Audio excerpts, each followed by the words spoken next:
Bienvenidos a Innosfera, el podcast de ciencia de datos. Hoy hablamos con Antonio Pita, experto en inteligencia artificial y ciencia de datos. Antonio tiene experiencia en sectores tan diversos como la banca, la tecnología y la docencia universitaria. Con él exploramos el mundo de los sistemas de recomendación, qué son, cómo funcionan y por qué están detrás de lo que vemos en Netflix, lo que compramos en Amazon o el tiempo que pasamos en TikTok. Hablamos de sus distintos enfoques, desde el filtrado colaborativo hasta el uso de LLMs y embeddings, de ejemplos curiosos como carritos de la compra inteligentes o espejos virtuales, y de cómo estos algoritmos se combinan con estrategias comerciales y psicológicas. También reflexionamos sobre la parte menos visible, los sesgos, los riesgos de polarización y el papel que juega la ética en este tipo de sistemas que influyen cada vez más en lo que consumimos, vemos o incluso pensamos. Comenzamos.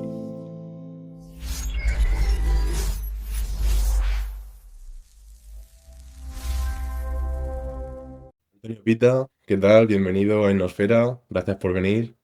Muchas gracias por invitarme, Ángel. Bueno, hoy tenemos un episodio que vamos a hablar sobre sistemas de recomendación, lo veis ahí en el título. Antonio es un experto en este tipo de algoritmos y vamos a hablar sobre un poco cómo surgen, cómo se utilizan hoy en día y sobre todo en un futuro, pues hacia dónde pueden llevarnos y qué campos se aplican, un poco describir todo este algoritmo. Así que si quieres, pues darnos bueno, preséntate si quieres un poquillo para que no te conozca y darnos un poco unas pinceladas de qué son los sistemas de recomendación. Vale, perfecto. Bueno, soy Antonio, llevo en el mundo de la IA desde 2012, IA, ciencia de datos, inteligencia artificial, todas estas cositas, tanto en empresas financieras, bancos, Cajamar y Liberbank, como en empresas tecnológicas, Telefónica, NTT Data y Minsight. Actualmente, bueno, pues soy experto en ciencia de datos y presto mis servicios a empresas y también colaboro con universidades desde un ámbito docente e investigador.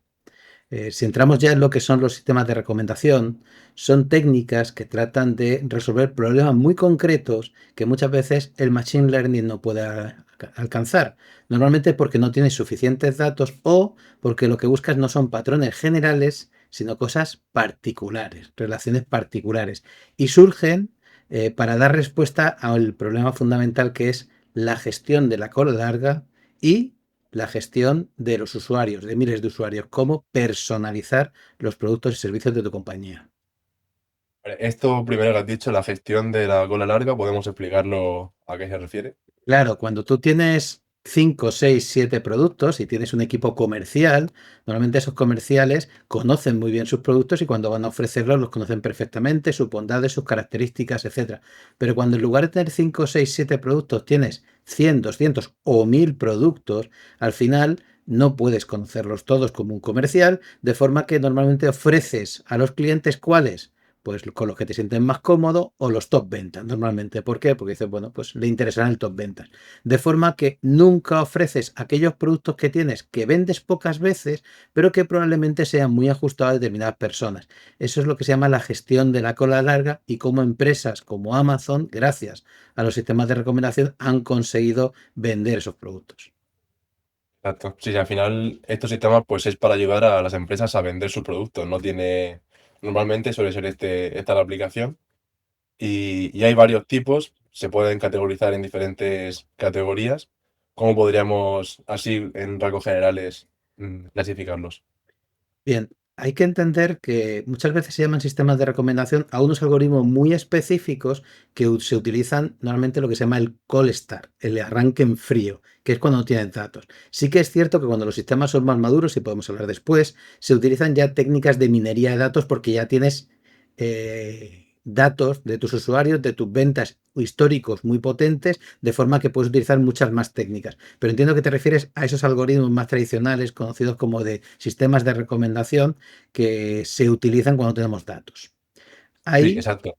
Sí, sí. ahí, correcto. Ahí los algoritmos se suelen agrupar en varias categorías. La más básica, la más sencilla, son los filtrados colaborativos y pueden enfocarse o bien a nivel usuario o bien a nivel producto. ¿En qué consisten? Bueno, pues la idea es intentar encontrar, simplificando mucho, correlaciones entre los productos o correlaciones entre los usuarios que nos permita hacer inferencia de gustos y preferencias. Por ejemplo, si dos productos veo que se parecen, y después podemos entrar un poco en el detalle de qué significa parecerse, veo que se parecen, entonces lo que podemos decir es, bueno, pues si a un individuo le gusta este producto y este se parece a este, entonces a ese individuo le puedo ofrecer otro producto como un producto sustitutivo. Y es muy importante que tengamos en cuenta que los algoritmos de recomendación, la mayoría se centran en buscar recomendaciones sustitutivas, aunque también hay otros para hacer recomendaciones complementarias. Exacto. Sí, hablamos de que pueden ser en base al usuario o en base al producto estas recomendaciones. ¿En qué caso se utilizaría un algoritmo que se centre en el usuario para recomendar y en qué caso se puede utilizar otro que haga más referencia al producto como tal y a sus características? Bien, eso es sencillo. El primero que tienes que utilizar es el filtrado colaborativo basado en productos. ¿Por qué? Porque en un primer momento tú no tienes información de ningún tipo de los usuarios, pero sí de tus productos. Y tú puedes crear un modelo de datos que describa tus productos. Ya en función de tu negocio, puedes establecer una serie de atributos, categorías que te permitan describir el producto y eso ya te permite encontrar esa correlación, que normalmente en productos es similitud entre los productos, que nos permita hacer ese filtrado colaborativo. Mientras que el filtrado colaborativo user-user o de usuarios solo lo puedes utilizar una vez que tengas características de los usuarios o por lo menos suficientes compras de los usuarios. Puedes hacerlo por dos vías, o por características o por compras. Pero inicialmente cuando tú lanzas un primer sistema de recomendación, siempre es el filtrado colaborativo de productos. De hecho, cuando uno se da de alta en Netflix, al principio no te sale todo el rango de opciones que tienes cuando ya eres un usuario maduro, solo te salen unos poquitos, te preguntan si te gusta algún contenido y en base a ese contenido te ofrecen contenidos similares, porque ellos sí tienen muy bien traceado qué contenidos se parecen a cuáles, mientras que a ti todavía no te conocen.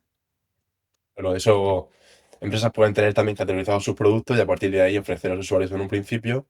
Y luego lo normal sería evolucionar a un sistema pues, que ya compare entre usuarios, ¿no? Hacer una primera etapa de producto y luego pasar a usuario cuando se vaya teniendo más información.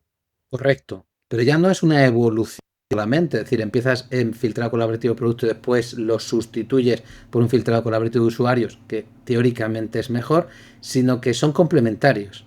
Es decir, al final cuando uno analiza un sistema de recomendación complejo de cualquier compañía, que los más conocidos, pues Netflix es uno de ellos, Amazon es otro, pero no podríamos ir a páginas de web de ropa españolas como Mango, Zara, etcétera. Bueno, pues cuando uno lo analiza se da cuenta que no convive un solo sistema de recomendación, una sola técnica, sino conviven muchas. Y se van combinando en función de la madurez y la estrategia comercial, que es lo que muchas veces se nos olvida. Es decir, el estratega comercial de la compañía tiene las palancas para poder ir decidiendo a qué se le da más peso, con qué tipología de clientes y así ir optimizando lo que serían sus ventas. Claro, serían como varios algoritmos trabajando al mismo tiempo y luego habría como una especie de algoritmo superior que en base a los pesos que tuviera cada uno de los algoritmos, pues dijera cuál es la recomendación final del producto. No, no, es más sencillo. Es más sencillo. Eso se está planteando y ahora después te puedo contar un caso de un supermercado donde se plantea lo que tú estás diciendo, un metaalgoritmo por encima que hace pues al final un tipo de ensamble de modelos, un botting o lo que se quiera, pero muchas veces es mucho más sencillo. Tú creas diferentes algoritmos de sistemas de recomendación, filtrado colaborativo basado en usuario, filtrado colaborativo basado en producto y otro que seguramente después hablaremos, y lo que haces es proponerlos todos. De hecho, tú cuando entras en Netflix no solo te dicen te recomiendo estas tres, no, te dicen oye, estas son las que ya has visto, por si quieres volver a verlas. No hay mucha inteligencia, pero el sistema de recomendación es personalizado. Eh, Estas son en función de que has visto este contenido, te ofrezco todos estos. Eso es un filtrado colaborativo por producto. Porque al final lo que me están diciendo es, como has visto un producto, te pongo los demás. Después, si te bajo otra línea, usuarios parecidos a ti han visto, bueno, pues es un filtrado colaborativo por usuarios. Al final no se centran en un único usuario, sino se centran, perdón, en un único sistema, sino se centran en una combinación de múltiples sistemas. Y lo único que hacen es que los hacen aparecer o desaparecer en función de la madurez de información que tengas y en función de la estrategia comercial que tengas. Pero no hace falta hacer un metamodelo que los ensamble todos para hacer una única recomendación. Eso se ha visto que no es demasiado eficiente porque al final dependemos del momento que tenga la persona. A lo mejor la persona está en un momento melancólico y quiere ver otra cosa que ya ha visto en el pasado, entonces se va a los que ya has visto o continúa lo que estás viendo. Ni siquiera es una recomendación muy inteligente, pero sí es práctica y funciona. Y la que nunca falla y siempre está es el top 10 más visto. Claro, aquí diferenciamos en personalizados y no personalizados, ¿no? Correcto. Lo que son genéricos de top 10 de España o top 10 de hoy, que eso no es personalizado, no hace falta ningún algoritmo, es simplemente sumar visualizaciones y ordenarlas de mayor a menor.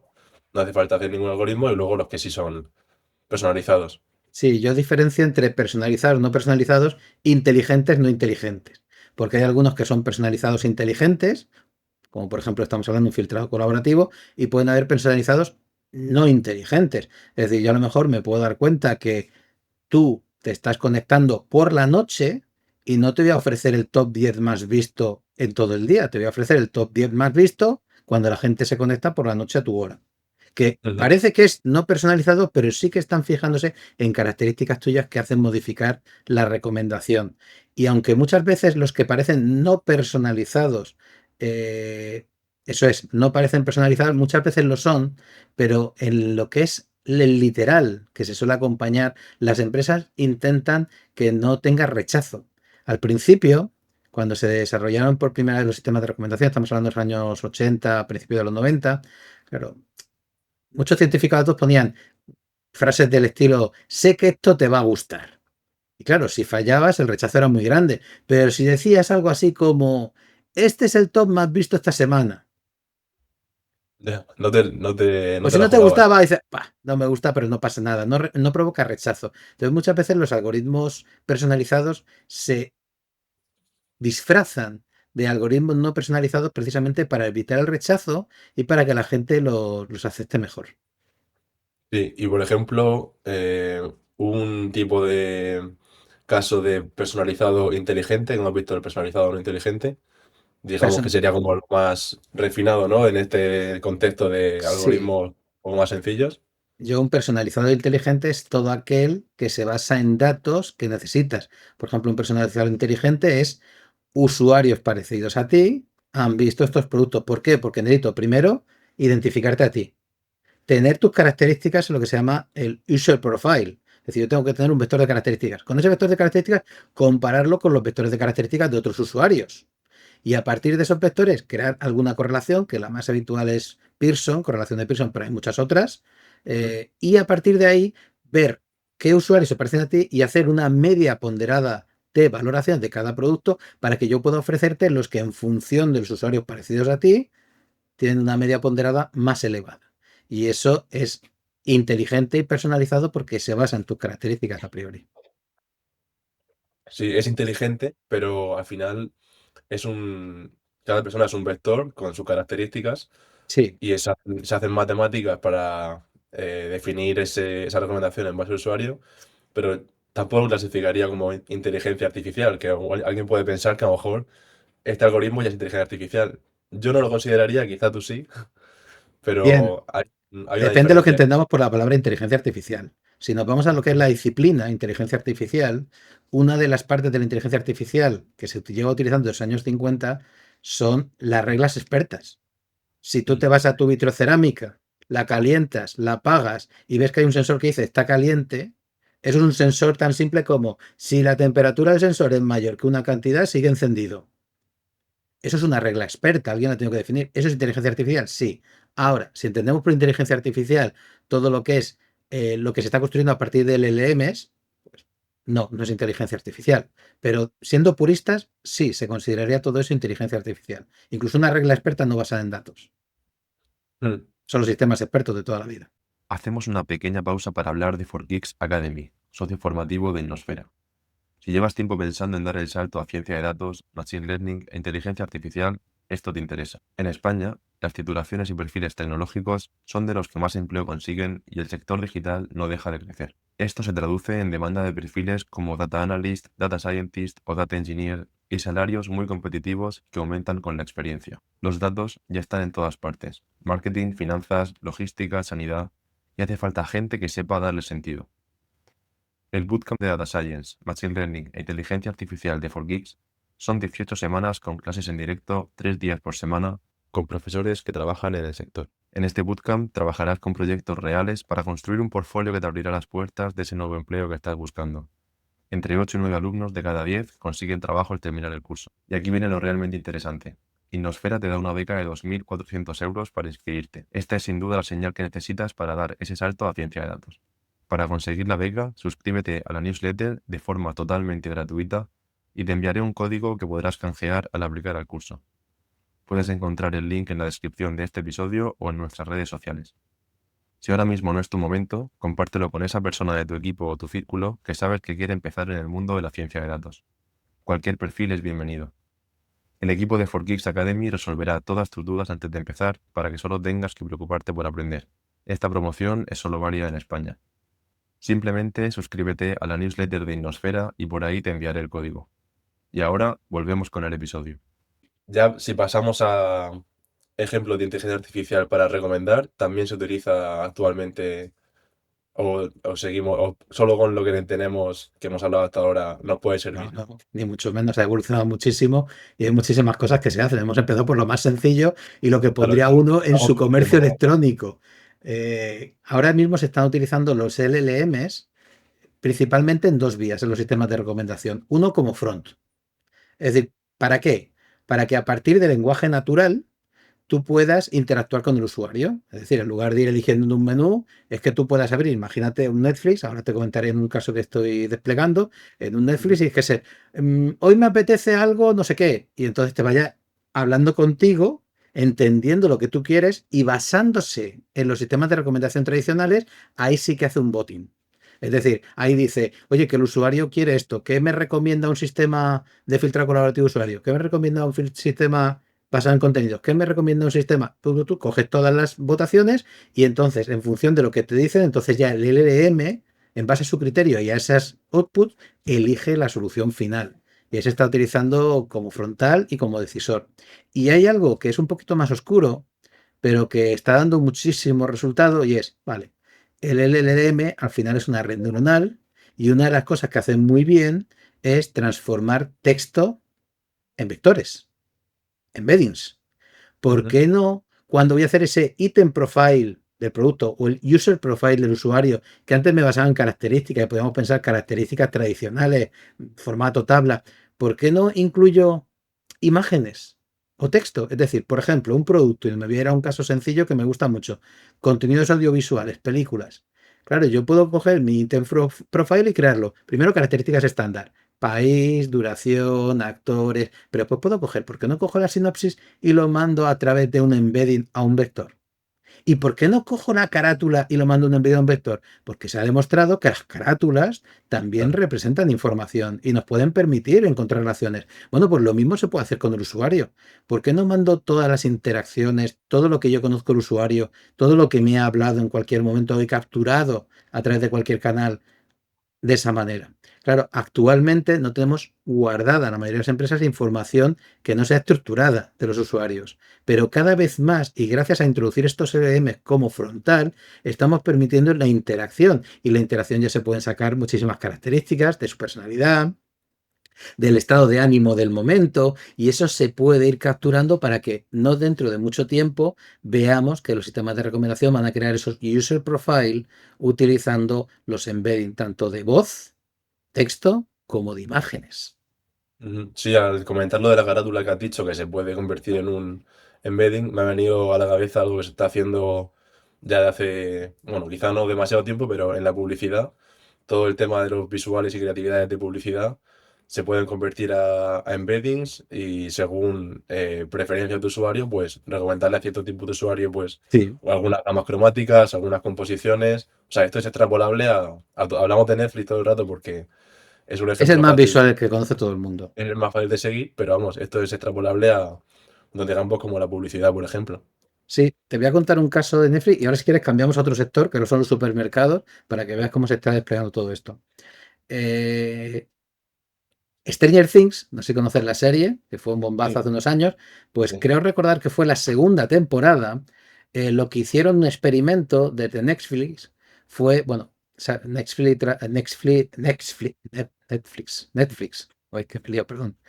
Sí, Desde hace ya tiempo está generando series, se dice de laboratorio. Es decir, a partir de características saben lo que funciona y lo que no funciona y cambiaron las métricas. Ellos ya no buscan acertar en sus modelos de recomendación. Ellos lo que buscan es que la gente esté enganchada más tiempo y la métrica, una de las métricas que utilizan es número de capítulos que tengo que ver para engancharme una serie.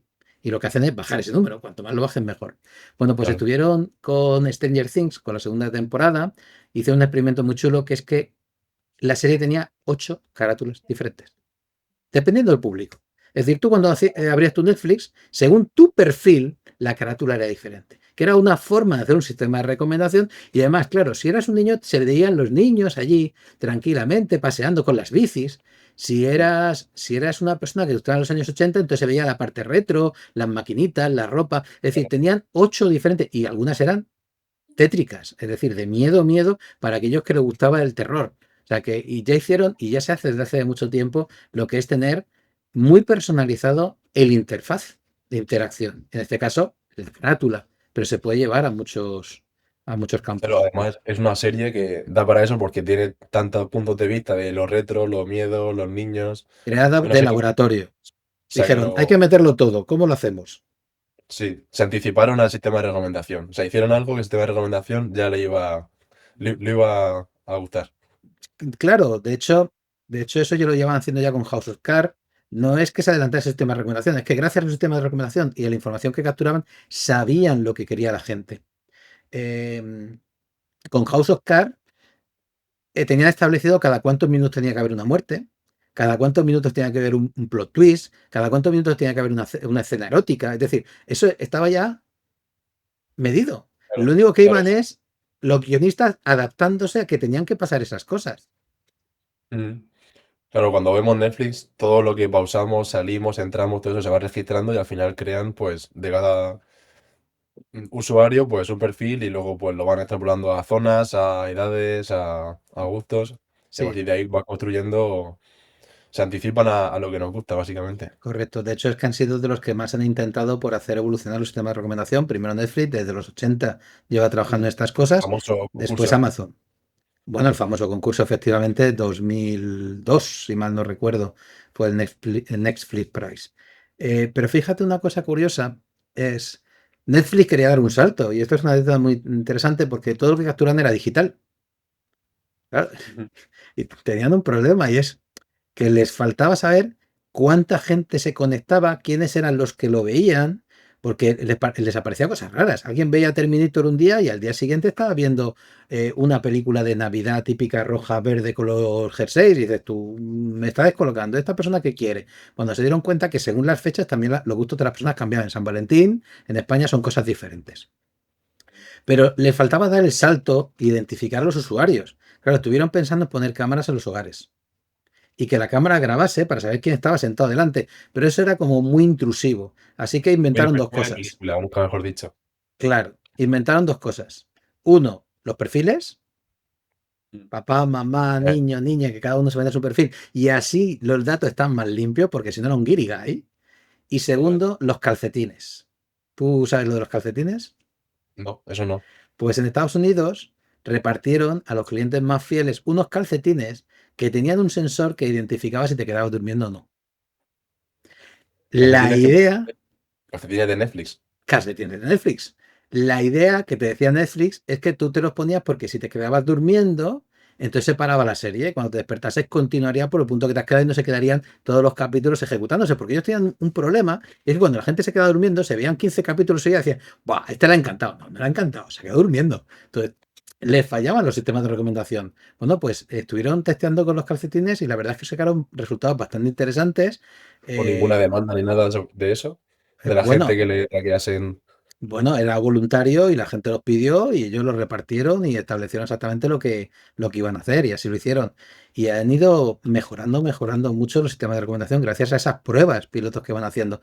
Pero esto es como los paneles de análisis de qué se ve en televisión, que había gente que tenía su aparatito para saber qué es lo que veían. Eso ya ha quedado obviamente obsoleto, porque ya con lo digital sabemos qué ve cada uno, pero hasta un momento pues fue una Se forma sigue de haciendo recabar así. Yo tenía datos. entendido que se seguía haciendo así para medir audiencias y demás. Sí, se sigue No. haciendo Se sigue haciendo porque es como lo tradicional, pero hay plataformas digitales, como por ejemplo Movistar Plus, que ya tiene un tamaño muestral bastante significativo en países como España, que sabe perfectamente qué canal ve cada persona en cada momento. No es que se utilice para nada raro, simplemente para saber qué es lo que se está viendo y poder tener una demoscopia mejor que precisamente ese panel demoscópico que se basaba en las cajetitas, que nunca hemos sabido muy bien cómo funcionaba y que también tiene, como son pocas, tiene un error muestral bastante elevado.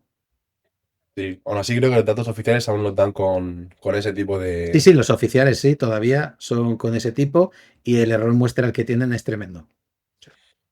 Hablando de errores, ¿qué tipo de errores pueden surgir a la hora de... Yo, por ejemplo, vamos a hablar de supermercados. Monto mi supermercado y quiero empezar a hacer un sistema de recomendación para mis clientes según lo que compran y categoría de productos. ¿Qué errores puedo tener al principio y cómo puedo solucionarlo? Bien, la mayoría de los principales errores no son algorítmicos, son de captura de información. El primer problema que tienen los supermercados es cómo identifican quién es el cliente. Claro, ¿por qué? Porque yo cuando entro no me logueo con una página. O sea, yo entro al supermercado y me paseo.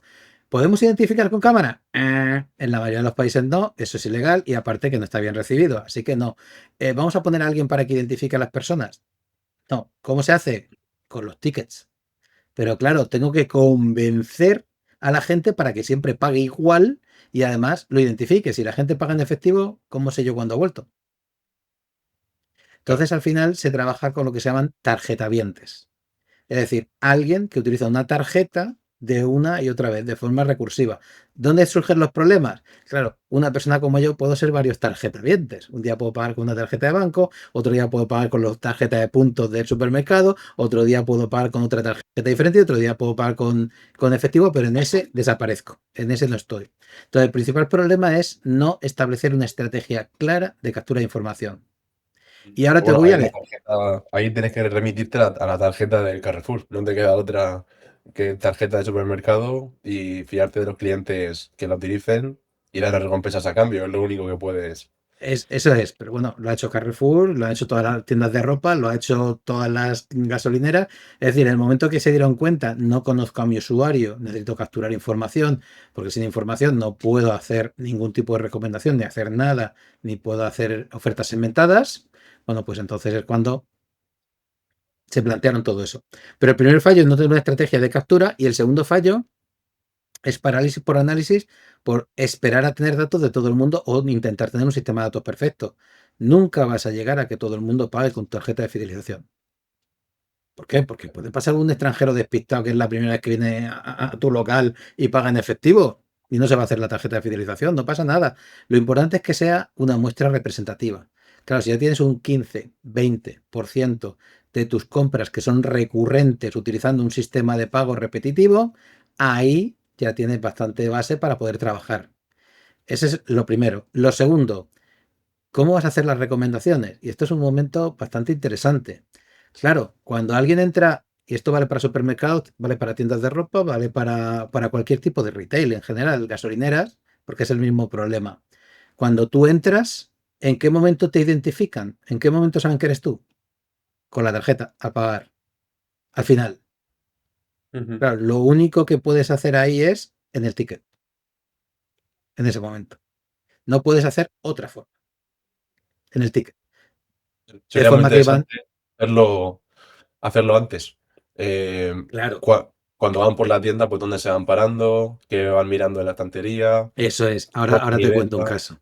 Vale. Eso es. De hecho, estamos precisamente desplegando un caso de ese estilo con los carritos inteligentes que llevan en el propio carro, llevan directamente un mini ordenador donde tú vas pasando con un lector cuáles son los productos que vas echando y también está geoposicionado con beacons. Entonces, ahora te cuento un poco cómo se avanza en esa solución. Pero el problema fundamental es el que estamos diciendo, es en el momento de la compra. Claro, ya no puedes hacer mucho más para esa compra. Si puedes, para incentivar el retorno. Y las estrategias que se solían seguir es, vale, en el ticket lo que quiero es que vuelva. Entonces voy a hacer propuestas personalizadas para que vuelvan. Tienes que tener una forma de poder en ese momento capturar la información, hacer la explotación y que en el ticket salga ya la oferta personalizada. Claro, la segunda es capturar información de redes sociales o correo electrónico, email o lo que sea, para tú mandarle las ofertas, que aquí pues empresas como Leroy Merlin, pues la mayoría de las veces son no personalizadas, pero alguna vez incluso te lanzan alguna, o IKEA, alguna personalizada. Y ellos identifican, normalmente basándose en modelos RFM, pues cuánto deberías de venir, cuándo, porque hace ya X tiempo que no vienes y para cada uno el X tiempo puede ser más. Yo a lo mejor voy una vez al mes y hay gente que va una vez a la semana. Bueno, pues voy a incentivar cuando veo que estás desapareciendo como cliente. Y entonces le mandas al correo, al móvil, en la app, donde puedas. De forma que tienes que incentivar ese canal de comunicación con el usuario, ¿vale? Mm. Digital. Y por eso, pues, todas las empresas de retail han lanzado sus aplicaciones digitales y tienes un descuento si lo pides por la aplicación. De hecho, las de ropa te incentivan a que vayas a la tienda, pero lo pidas por la app, que es algo que es bastante llamativo porque dices, vamos, pero si ya está en la tienda, que lo compre y se lo lleve. No, no, no, Sí. por la app, que quiero el dato, que quiero conocer a mi usuario, porque entonces ya podré ofrecerle más cosas y podré hacer una oferta más personalizada. También hemos dicho que si no se identifica, pues no estamos teniendo tanta información, pero la información de las ventas que tampoco que no son identificadas también nos sirve. También lo podemos utilizar para hacer carritos de la compra de productos más comunes comprados conjuntamente o Eso en el mundo cualquier. digital funciona muy bien. En el mundo digital, se ha comprado con este, eso te vas a un MediaMarkt, por ejemplo, y dices, venga, quiero comprarme una televisión. Plantas la televisión y entonces abajo te salen 15 televisiones parecidas. ¿Por qué? Porque tú sabes que hay una relación entre los productos. Pero después, cuando ya has elegido de la televisión, te salen 7 o 8 productos que se pueden comprar con esa televisión. ¿De dónde has sacado esa inteligencia? De los tickets. Es decir, Ujú. de qué se vende con qué. Modelos como a priori o cosas similares que te permitan. Por eso, si te das cuenta, no solamente son sistemas de recomendación, sino vas poniendo cada vez más algoritmos dentro de tu estrategia de sistema de recomendación. Los conocidos como sistemas de recomendación son los call start, los arranque en frío sin datos, pero conforme tienes datos vas complicando tu estrategia. Y ya nos podemos ir al caso sublime, que es lo que ya está desplegando, como te decía, en supermercados, Sí, que es que tú cuéntame. llegas, coges el carrito es inteligente, y entonces el carrito sabe por dónde estás pasando y cuál es el recorrido, que eso llevan traceando recorridos de supermercados con cámaras no identificadores de personas, sino cámaras de movimiento y también con carritos inteligentes para saber por dónde te mueves y qué productos vas llevando, porque tú los vas metiendo dentro. Claro, en ese momento lo que se está haciendo ahora es que ese aparatito no solamente vaya recogiendo tu compra, sino tenga la opción de, ¿quieres que te recomiende cosas? Y Sí, aquí el hay dos propio carrito. vías. Ahí tendrá una Sí, pantalla o algún. aquí hay dos vías de madurez. La primera es, en función del posicionamiento, vas por un pasillo, te voy haciendo recomendaciones posicionales. Oye, te recomiendo esta cerveza que estás pasando justo ahora, la tienes arriba a la izquierda. Que está en Después oferta. están, ¿qué? Perdón. Que está en oferta, por ejemplo, que tiene Por algún ejemplo, descuento, de cosas. oferta de cuento o simplemente se propone para que la pruebes, cualquier cosa. Sí. Pero desde un punto de vista geoposicional, georreferenciado, del pasillo en el que estás. Y segundo, hay un supermercado en Estados Unidos que lo tiene bastante maduro, que lo que hace es que tú cuando llegas al supermercado te logueas, eso está relacionado con la aplicación en donde has hecho la lista. Así que te hace el recorrido óptimo Qué y bueno. te va haciendo pasar por cada sitio y te dice, aquí tienes que coger esto, aquí tienes que coger esto, no olvides coger esto, no olvides coger lo otro.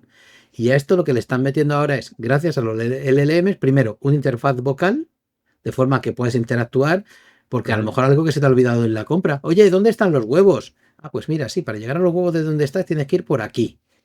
Y eso está Claro. siendo al final muy bueno. Y segundo, esos sistemas de recomendación se van disparando, hay diferentes disparadores. Uno es el sitio por donde pasas y otro es los productos que ya llevas en el carrito. En función de los productos que llevas en el carrito, vas proponiendo otros productos. Oye, como has echado esto, ¿no te interesaría echar esto?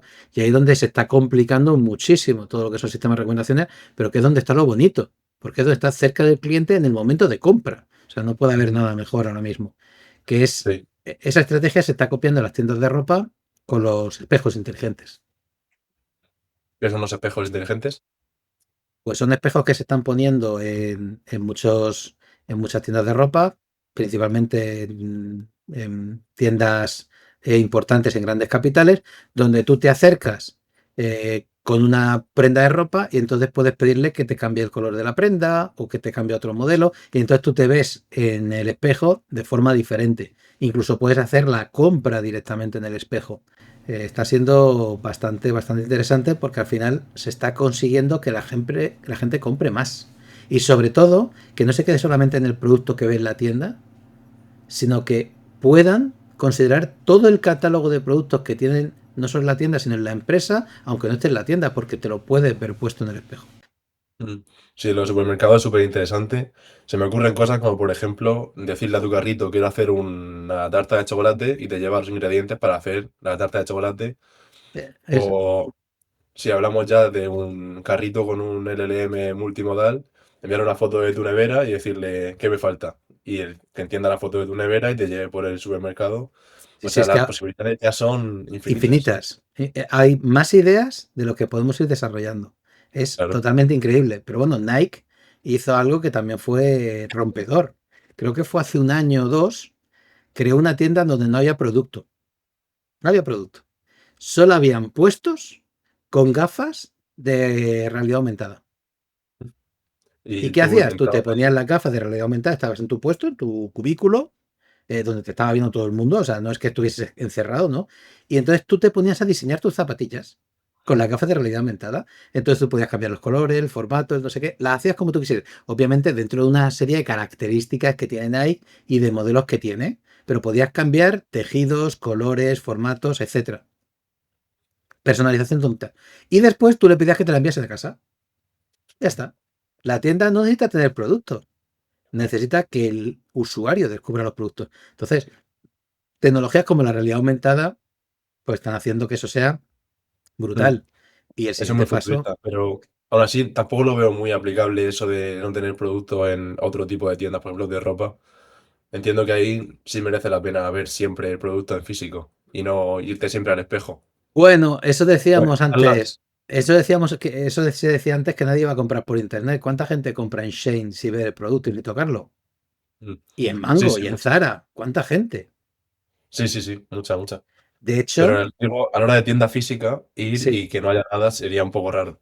Bueno, pues Nike lo está consiguiendo y está haciendo ventas. O sea que yo creo que también tenemos que romper un poco ciertos tabúes, porque al final se ha demostrado que si das una mejor experiencia al usuario, es capaz de cambiar sus hábitos de compra completamente. Y la prueba está en que casi todas las empresas de ropa están desarrollando sus espacios virtuales. Todavía la realidad virtual no es masiva, porque Mm. la tecnología tiene todavía que evolucionar y la gafas tienen que evolucionar, todavía la calidad es mala, pero ya todas las empresas de ropa se están moviendo en esa dirección. ¿Por qué? Porque si tú compras yendo en internet, en tu pantalla de ordenador, ¿cómo no vas a comprar poniendo una gafas de realidad virtual y sintiendo que estás en la tienda? ¿Cómo no Mm. lo vas a hacer? Sí, sobre todo probar y proponer nuevas experiencias que al final puedes proponerle y si no funciona bien, pues te vas para atrás y sigues como estás, pero si funciona bien y puedes ir escalando esa tecnología, pues ir creciendo en ese sentido. Claro, y es que podrías tener tiendas de 4 metros cuadrados en cualquier parte del mundo. Claro, puedes Entras escalarlo en tu más. tienda, te pones con tus gafas, te haces tu producto, lo ves, te lo pruebas tal o con los espejos, compras y ya Mm. está, y no hay ningún También he visto problema. los espejos en las propias casas. También otra opción. No tienen ni que ir a la tienda. Fíjate, eso no he visto yo espejos comerciales todavía. Sí que vi Amazon establecer unos botoncitos para crear la lista de la compra, pero que no tuvieron mucho éxito. Lo que sí he visto en espejos es en casas, es para gente mayor. No es un sistema de recomendación tal cual, pero sí son espejos ya inteligentes que ayudan a la gente mayor por si se cae y lo detecta, o para ir midiendo un poco el estado físico y detectar si a lo mejor está más pálido de lo normal y cosas así. Pero espejos comerciales de empresas en casas necesitaríamos un estándar, porque no vas a tener uno de Zara, uno de Mango, es decir, no vas a tener 40. Necesitamos un Claro, estándar que haga de frontal y que todas las empresas se puedan conectar. Entonces eso podría tener sentido. podría, si evoluciona este sentido de eliminar productos de tienda física y de espejos en la tienda, podría ser en un futuro la solución. Quién sabe, esto en poco tiempo va muy rápido, así que Sí, veremos cómo sí, va evolucionando. totalmente, totalmente. Esto está cambiando muchísimo, pero los sistemas de recomendación, sobre todo, cada vez se hacen más complejos. Y cuando tienes datos, es que te salen ideas en cada momento, te salen ideas que te Aquí ya ves, nos permiten hemos puesto a hablar un posicionarte. poco. Me has contado un poco el supermercado, nos hemos puesto a hablar y salen ideas por todos lados. ¿Dónde está el problema? En la captura de información. Me has dicho, ¿qué es lo más importante el primer fallo? No pensar en la estrategia de captura del dato. Si piensas cómo puedo recabar el dato, dónde puedo actuar y en qué manera actúo en cada sitio que puedes actuar estableces un sistema de recomendación. En la puerta de entrada, el top ventas o el top ofertas. Conforme andas por los pasillos, geoposicionado. Al final, propuesta para volver en otro momento. Pues tienes Sí, que esto me establecer suena una mucho estrategia. a cuando empresas vienen con la idea de quiero implementar IA en mi empresa y no tienen datos para implementar IA de, de forma consistente. Me refiero a un algoritmo de IA pues, que recomiende o que un LLM bien entrenado con datos de tu empresa y viene la empresa que quiere implementarla de golpe y a ver paso a paso. Primero, ¿qué datos tenemos? Es un poco lo mismo. Claro, Machine Learning lo que estás comentando es lo habitual. Muchas empresas que quieren cosas y o no tienen datos, la calidad es mala o no saben ni por dónde empezar. Y el problema ya no es hacer el algoritmo, es que tienes que hacer el algoritmo y además poner la tecnología y además capturar, tratar el dato y además después establecer la estrategia de uso. O sea, es todo, todo. No solamente es el algoritmo, que dices tú, bueno, que el científico de datos hace muchas cosas, no, es que no falta la gente que haga todo lo demás. Pero los sistemas de recomendación, sin embargo, sí se puede. Precisamente por lo que hemos comentado, porque hay algoritmos de arranque en frío. Es Sí, más eso o sí. menos sencillo, con trabajo y muchas veces manual, me ha costado hacerlo, por ejemplo, para recomendar producto nuevo. Cuando haces una recomendación de producto nuevo, ¿cómo tendrías que definir producto nuevo? ¿A quién le ofrezco un producto nuevo? Tú puedes normalizar las características que tienes. A partir de esa normalización de características, si además tienes una descripción en texto y tienes una imagen del producto, puedes crear esos embedding del texto y de la imagen y hacer tu item profile y a partir de ahí puedes, gracias a similaridad o similitud, como prefieras decirlo, puedes hacer recomendaciones. O sea, y no necesitas datos de cliente, son datos todos internos que se pueden hacer en seno de un proyecto. O sea, que yo creo que en los sistemas de recomendación sí que tenemos la suerte que podemos arrancar y por eso son tan populares, porque al final ves que hacer un proyecto que tiene una aplicación práctica muy directa, que se ve el retorno muy rápido Retorno, eso iba a decir. y que los clientes están contentos, que Al funciona. final es un win-win. Si lo pensamos de esa forma, Sí, el sí, hecho de que nos traqueen y nos recomienden cosas, a mí por lo menos me gusta que me recomienden cosas que me interesan, porque cuando voy por internet o me sale algún anuncio, prefiero que sea algo que me interese de verdad a algo que me da igual. Y ahora acabas de abrir un melón sin darte cuenta sobre eso de que me gusta que me recomienden cosas que me interesen. Hay sistemas de recomendación perversos, pero que funcionan, que no recomiendan lo que te gusta. Y funcionan. ¿Y quién diseña esos algoritmos? ¿Y para qué? Pues, ¿quién diseña? Yo te voy a decir, no sé quién los ha diseñado porque no conozco a las personas, pero te puedo decir dónde están implementados. En redes sociales. TikTok, Instagram, todas las de Reel Infinito. ¿Tú te crees que no tienen información de ti? ¿Cuántas horas dedicas al móvil, a redes sociales al día?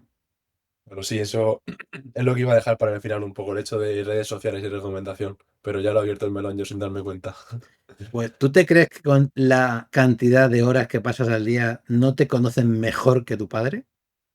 Claro, y lo que el teléfono va recolectando, que no es directamente información en la propia red social, que es Correcto. pues uso en otras aplicaciones, micrófono, al Yo me acuerdo final, cuando en 2014 ya Samsung sacó una competición donde estaba intentando mejorar el algoritmo que a partir del giroscopio que tiene el teléfono, saber si estabas andando, dormido, sentado, subiendo escaleras, bajando escaleras, precisamente para ver cómo podían notificarte o cómo podían capturar información con el giroscopio solamente.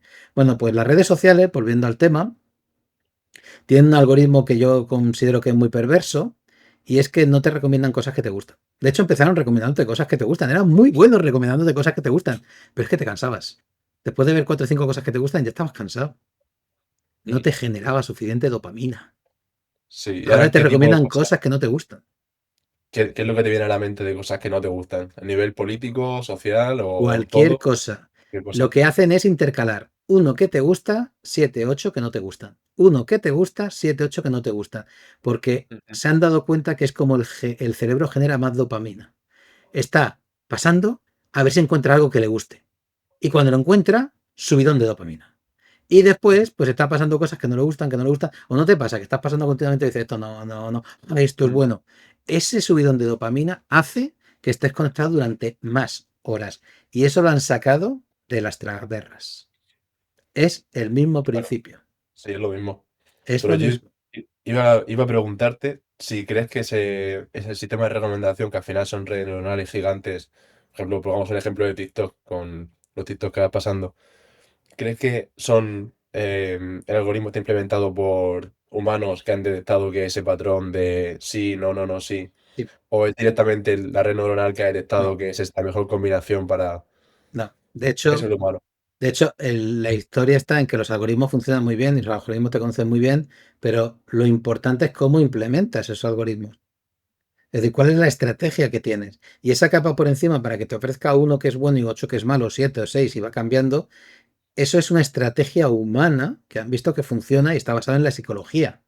Y ahí es donde entra ya cada uno el objetivo que tenga. Claro, el objetivo de ellos no es encontrar el producto más adecuado. Su objetivo es que esté la mayor cantidad de horas posibles conectado. Entonces, Mm. como ese es su objetivo, ellos buscan la mejor estrategia que optimice eso, igual que Netflix busca que en menos capítulos seas capaz de engancharte una serie. Perfecto, cada uno tiene su Claro. métrica. Una tienda comercial, un supermercado, una gasolinera o un restaurante o una tienda de ropa, lo que quieres es que compres el producto que más te interese. Perfecto. Pero es que tienen un objetivo diferente perverso y no son los algoritmos. Es la estrategia que hay por encima. Al final tú tienes que tener tecnología abajo, datos, algoritmos y después la estrategia de cómo combinas todos esos sistemas de recomendación y de qué forma los vas a hacer servir. Y ahí es Y donde ese está cada una de las estrategias que pueden ser buenas, perversas o como cada uno lo quiera definir. perversas. Me ha gustado lo de perverso. Y esa recomendación que se hace el algoritmo se puede ir para atrás, es decir, se puede ir viendo qué pasos ha seguido para estar recomendar ese contenido. Lo digo porque tengo una noticia por aquí de este año que la Unión Europea demandaba a X, el actual Twitter, em, cómo recomienda información, cómo recomienda contenido a los usuarios porque estaba recomendando cosas demasiado extremistas políticamente a ciertos grupos de usuarios y estaba polarizando muchas plataformas y a los Sí. ciudadanos y demás. Entonces quería Mira, saber cómo lo estaba haciendo. ¿Es posible eh, saber cómo se hace o hay eso, un cierto... eso, fíjate, no es solamente y exclusivamente de X, es un problema que tienen los sistemas de recomendación desde el principio. Y esto surgió ya con los de películas, que eran los primeros. Y era que conforme más te conocía el algoritmo, más profundizaba en tu gusto y preferencia y más concreto se hacía. De forma que todo lo que te recomendaba, todo muy parecido. El problema es como si estuvieses acercándote a un óptimo local y no pudieses saltar de ninguna forma a proponer otras cosas. En sistemas de recomendación de productos los resolvieron muy fácil. Y dices, vale, si yo te voy a proponer 10 productos, 4 van a ser sacados por ese algoritmo y los otros 6 aleatorios. ¿Para qué? Para que yo tenga siempre la opción de poder saltar otra cosa. Quien dice aleatorio puede ser que de los 6 aleatorios, 2 sean novedades, 2 sean los sacados del top 10 más ofrecidos y los últimos 2 son aleatorios completamente. Es decir, ya tienes reglas, pero la idea es que no todas lo que todo lo que saliese recomendado viniese obligatoriamente al algoritmo. Porque se ha visto, si tú le das me gusta, imagínate, tú estás en una red social, le das me gusta a todas las noticias que tienen que ver con ajedrez. Que dice ajedrez, dice derecha, izquierda, me da Sí, igual. Yo sí. no entro en política. Ajedrez. Claro, ¿qué va a pasar? Si el algoritmo es bueno, solo te va a ofrecer cosas de ajedrez. Y cada vez con más intensidad. Y cada Ahí sabe vez que no más falla. profundas. Y te vas a meter que tu red social es de ajedrez. Bueno, pero esto nos pasa si tú ves el TikTok, tu reel, con el mío, con el de cualquier otra persona, no se parecen. Otra cosa es que tú intentes que la gente pueda no cerrarse en su núcleo, sino además tener un ámbito más abierto. Y entonces de vez en cuando le vayas ofreciendo cosas random, cosas extremistas, y ahí se utiliza mucho, por ejemplo, todo lo que son, cuando se hace un clustering de productos y se separan, y después lo que hacemos es un PCA, directamente para conseguir buscar después información que sea lo más ortonormal posible unos a otras. Porque si tú estás en esta posición en un diagrama, oye, pues voy a buscarte cosas que estén en esta posición, que formen contigo un ángulo de 90 grados, es decir, que sean completamente diferentes. ¿Para qué? Para que yo por lo menos te pueda ofrecer salir de eso. Ahora, pero eso es una decisión de diseño en la capa de arriba. El algoritmo solo te va a llevar a esa profundidad de que estés solamente viendo cosas. Oye, que yo me gustan los perros y estoy todo el día viendo en Instagram fotos de perros, pues todo me va a salir perros. Bueno, pues eso, el algoritmo es especialista en eso. Ahora, salir de eso es cosa de humanos. Entonces, claro, Ya.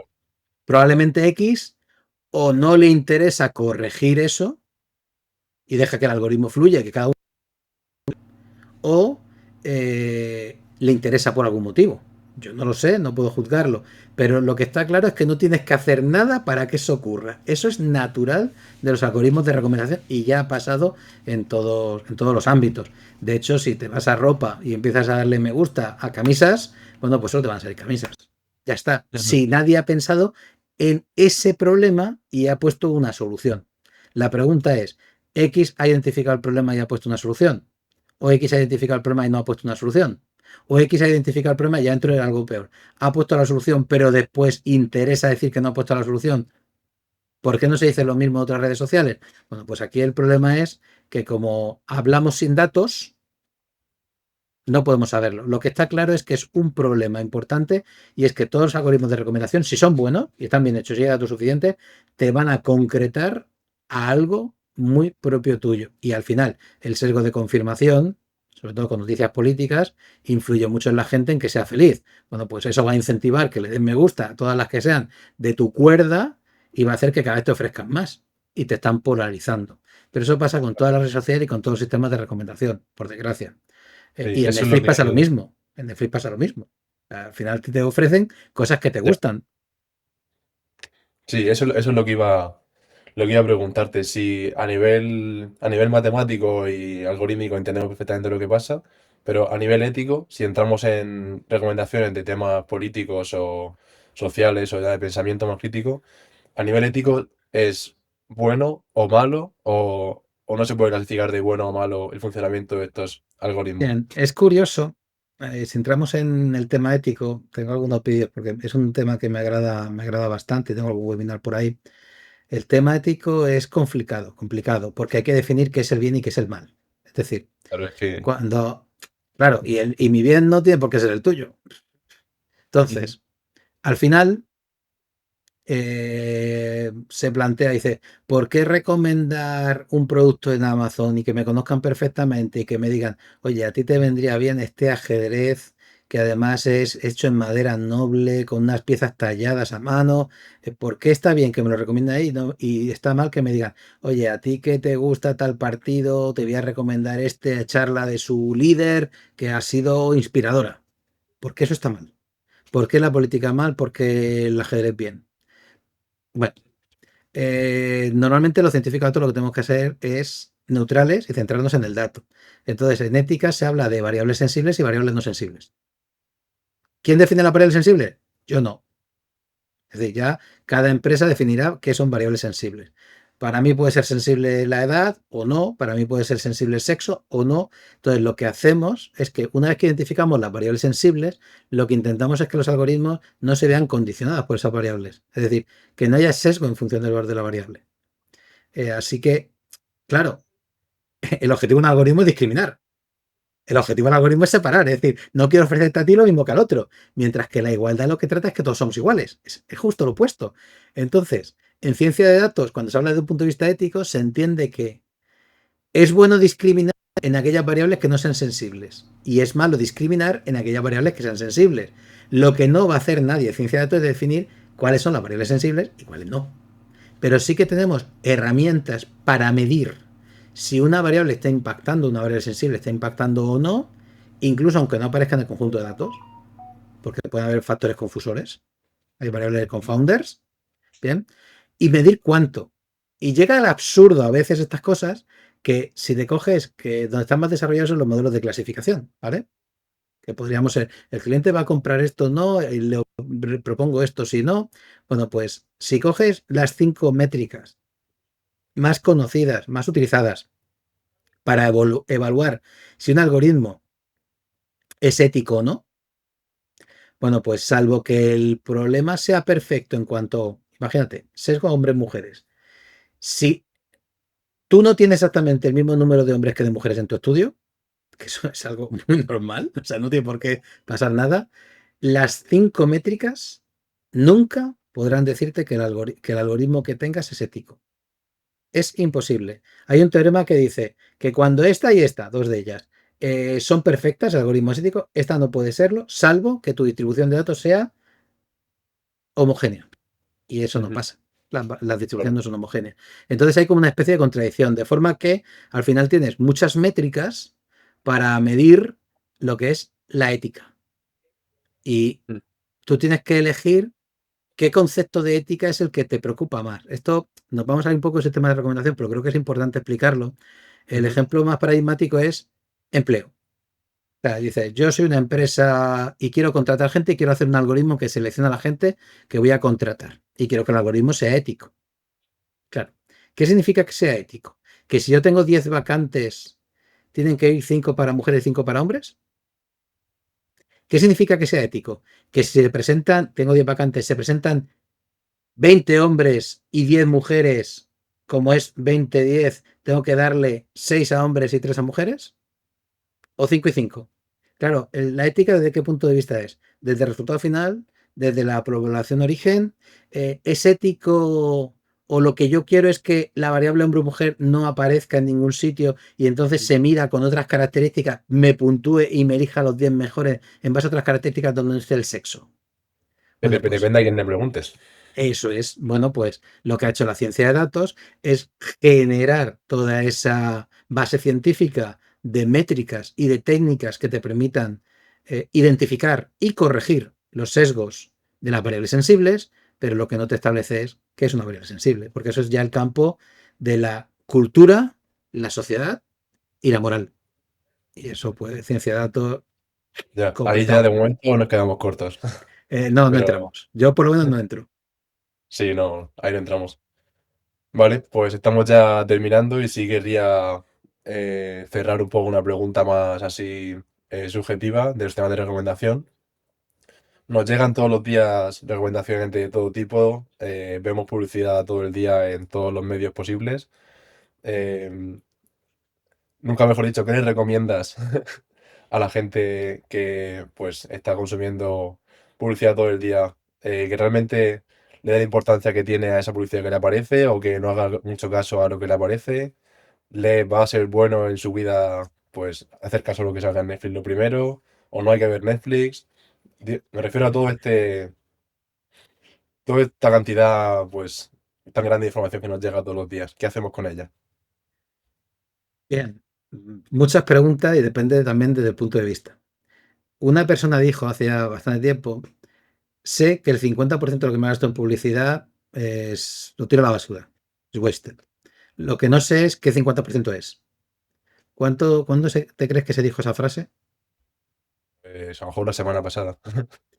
No, hace más de 100 años. Ya Pues se ya hablaba ves. de estos problemas. Entonces, la publicidad siempre ha influido y la publicidad se hace para influir. Sin la publicidad no existían gigantes como Google. Google está creando la inteligencia artificial, que son los escritores del paper Attention is all you need, que es lo que ha dado el gran salto de la inteligencia artificial generativa. Pues, ¿en qué se basa el negocio de Google? Publicidad. O sea, yo no sabría decir si es el 95 o el 98% de los ingresos son de publicidad. Entre unas cosas y otras. Google Search, YouTube, etcétera. Publicidad. Eh, claro, la publicidad es importante y si la gente gasta en publicidad es porque impacta y aporta. Y gracias a que la publicidad es digital se ha podido medir el impacto y se ha podido optimizar los retornos y eso está funcionando. Que ahora el mercado está un poco raro. Bueno, entonces, volviendo a las preguntas que decías, ¿yo qué recomendaría a la gente? Que vea no vea publicidad. Yo, Antonio, científico de datos, que me gano la vida haciendo proyectos, por favor, ver publicidad, gastar, comprar, que al final las empresas me contratarán. Yo, Antonio, padre de niñas y profesor, pues diría, bueno, desarrollar vuestro pensamiento crítico. ¿Para qué? Para que la publicidad es buena porque os va a hacer descubrir cosas que os pueden interesar. Sin publicidad no conoceríais muchas cosas. O sea, ¿cómo puedo enterarme el nuevo lanzamiento de un coche si no es con publicidad? ¿Cómo me puedo enterar de que han sacado una ropa nueva? O del último ajedrez que han desarrollado en algún sitio. No puedo La saberlo pregunta sin es si eso publicidad. interesa tanto, si es crucial para mí conocer ese nuevo coche o ese nuevo ajedrez. Bueno, pues ahí es donde está el padre y profesor que dice, desarrolla tu pensamiento crítico y tú decides qué es lo que quieres consumir. De hecho, la legislación te permite bloquear prácticamente en muchos sentidos todo lo que es la recopilación de tus datos para algoritmos personalizados y solo recibirías recomendaciones estandarizadas. Ahora, lo que tú tienes que valorar es, ¿te gusta cuando vas al café de la esquina, a la cafetería de la esquina y te ve el camarero y te dice, ¿lo de siempre, Ángel? Y tú dices, sí. Hola, que te conozcan. Bueno, es un sistema de recomendación, te está diciendo, te conoce, sabe tus gustos, tus preferencias y te dice lo de siempre o no, hoy es viernes, hoy marinera, ¿verdad? Con cervecita. Bueno, te conoce. Bueno, ¿quieres o no quieres? ¿No quieres sistema de recomendación? Pues ve una cafetería cada vez, no entables relación y que no tengan tus datos. Pues lo mismo en el mundo digital. Es decir, lo puedes hacer. No utilices herramientas gratuitas que al final recaban tu información. No busques en Google, busca en DuckDuckGo, por ejemplo, cualquier otra cosa. No utilices correo de Hotmail o Gmail, utiliza otro tipo de correo. Bueno, pues se puede hacer. Pero yo creo que la publicidad es buena porque nos da impactos de conocimiento, de información y te puede ayudar a conocer cosas que te pueden interesar a nivel producto, a nivel servicio, a nivel conocimiento. Es que no nos gusta saber más de medicina, no nos gusta saber más de escapadas, de excursiones. Claro, si a mí ¿Verdad? me llegan esos impactos es porque hay una publicidad, o bien que esa generación de contenido, o bien que el propio contenido es una publicidad para algo. O es el resort que me está ofreciendo irme a pasar el fin de semana, o es alguien que ha hecho una visita al resort porque lo publica en redes sociales porque va a cobrar por los anuncios. Entonces, creo que la publicidad nos ayuda a optimizar nuestra decisión de compra, pero yo siempre recomiendo que la gente tenga pensamiento crítico, decisión, que entienda lo que es la publicidad y que domine a la publicidad, no que la publicidad domine, pero creo que es necesaria, fundamental. ¿Tú te imaginas sin publicidad? Ya ¿Cómo estaríamos conocerías diciendo. las cosas? O sea, vivirías en lo que te cruzases en tu barrio. Mm. Ya está, nada más. Sería muy raro el mundo Entonces, sin publicidad. Lleva mucho eh, tiempo ya. de hecho, ¿cuál es el ingreso muchas veces de muchos contenidos? La publicidad, o sea, los youtubers de qué viven, de publicidad. Si no hubiese publicidad, todo eso que generan, ese conocimiento que transmiten o ese entretenimiento, no lo tendrías. Entonces, hay que evaluar y valorar el por qué, pero que tú seas el dueño y no seas la víctima. Pero vamos, fantástico que haya Vale, publicidad. O sea, si no, vale. Google no te notaría los LLMs. No estaríamos aquí Sí, tú sí, y yo sí, hablando. total. Vale, pues me parece un cierre muy bueno de la conversación, poner un poco de ética y humanidad a los algoritmos de recomendación. Muchas gracias, Antonio, por participar en Inosfera. A ver si otro episodio más adelante te animas otra vez y nos cuentas más cosas. Y pues nada, muchas gracias. Placer. Tú ya sabes, Ángel, cuando quieras, me tienes. Ok, pues hasta luego. Chao a todos. Puedes escuchar los episodios de Inosfera en YouTube y Spotify. Encontrarás nuestras redes sociales en la descripción.